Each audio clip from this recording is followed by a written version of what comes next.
In this video we'll take a look at the data validation features of the grid. So we'll start out using the editable grid that we built previously, and let's go and make some rules here. Let's go and say that the company name is required. So we'll use the validation rules feature, and we'll go here and we'll say that there's a required value and that the custom error message is company is required, and then let's also go to contact name and make that required as well.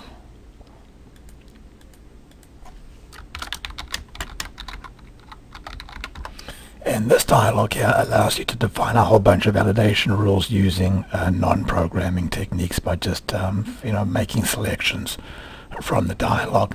But in addition to that, there's also XBasic validation, where you can write an arbitrarily complex validation rule. So let's go, for example, to city over there and define an XBasic validation rule for that. And we'll make a rule that says that the city cannot be equal to Boston. So we'll just comment out we'll uncomment the sample code, and we'll say that if the city is equal to Boston, then there is an error, and that the city cannot be Boston. So now we've defined validation rules on 3 of the fields, and let's check it out. So we'll go there and live preview, and let's go to contact name and delete that.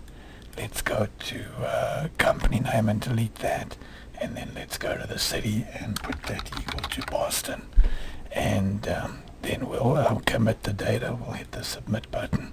And you can see now that our errors are all shown up for us. There's the company is required, there's name is required, and there's city cannot be Boston.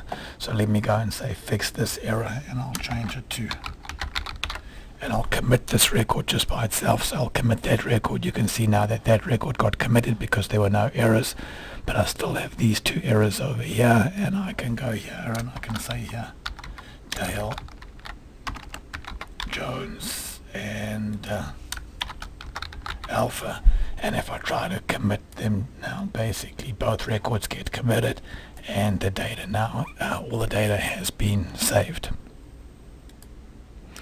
In addition to validation rules that you define using the grid builder, the grid can also, in the case of DBF files, use field rules.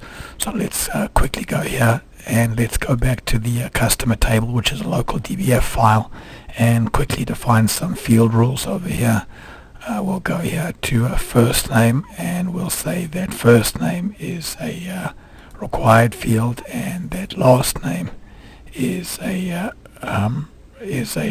required field, and that let's go here to company, and then let's go to validation, and we'll define a validation rule over here. So we'll type here that company is not equal to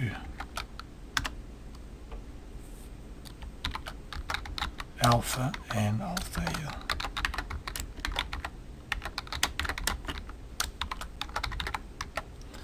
and now let's save our rules,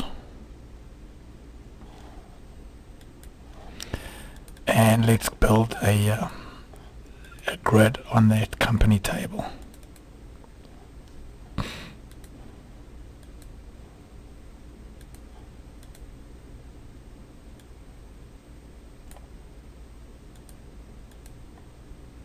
Go to live preview and go there and delete that, and type in Alpha and commit the data, and you can see basically that Alpha 5 has automatically picked up the field rules that were defined at the field rule level for the DBF.